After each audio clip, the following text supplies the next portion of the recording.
Mao Zedong, a communist leader of China, fought for his beliefs in government with an army for and of the people, but many more were killed in the process of attaining his goal. On December 26, 1893, in the Hunan province of China, a revolutionary figure was born. He would one day grow up to be a leader who would change the fate of China forever. Mao Zedong had humble roots. He was born into a poor farming family, but his father was later able to become a wealthy farmer and a grain dealer. His family believed that the problems of China should be resolved within China, which greatly influenced his choices as a ruler. At 13 years old, Mao had to drop out of primary school to help out on the farm. He was later able to leave the farm and to continue his studies at a secondary school in Changsha. In 1911, the Xinhai Revolution against the last Chinese dynasty broke out, and Mao left school to join the Revolutionary Army. Mao left the army in spring of 1912 when the war ended.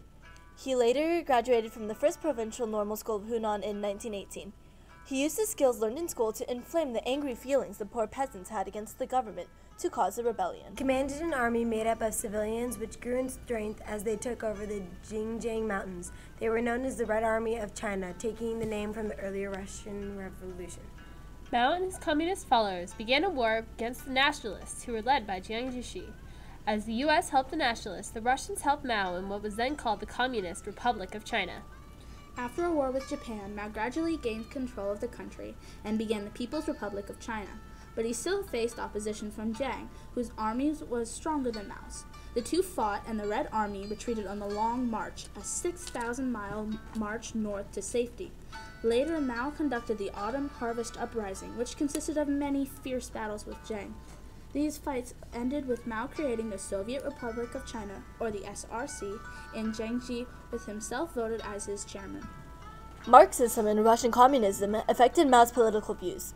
He felt that the feudalism in China needed to be broken down. As the chairman of the SRC, he started massive land reforms that involved the brutal murder of many landlords. He instated collective farms, which later became much larger farming communes, made women equal in the home and workplace, and started state-sponsored childcare. He also used Stalin's idea of a 5-year plan to improve China's economy. China's production of coal, cement, and electricity doubled, while steel quadrupled. In addition, Mao also began the Great Leap Forward, which was an attempt to rapidly industrialize and modernize China by taking advantage of the massive supply of cheap labor from the peasants. Most of the attention was turned to production of steel, so food crops were neglected, and famine broke out from locust swarms eating the unattended fields. Many people died of starvation as a direct result of the lack of crops, but others were killed for not reaching their grain quotas on time. It's been estimated that about 30 million Chinese peasants died during the years following the Great Leap Forward. When his Great Leap Forward failed, Mao retired from the post of chairman of the People's Republic of China. Liu Shaoqi took his place, but Mao still remained important in determining overall policy. Before Mao died, he suffered 3 heart attacks. His lung problem worsened, and he was bedridden.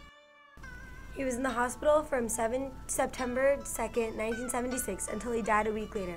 Doctors made sure Mao stayed on his side because he wouldn't be able to breathe otherwise. Jiang Qing, his last wife, claimed that he should move his body to the other side while he was asleep. Once she did, his face turned blue and he died shortly after. Following his death, there was a power struggle over control of China. Mao remained a legacy, and the government regards him as a national hero.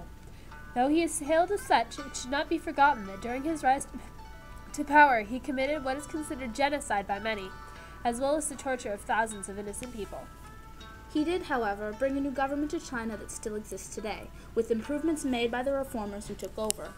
From his simple childhood to his death by complications and disease, Mao Zedong was a very powerful man, revered by many.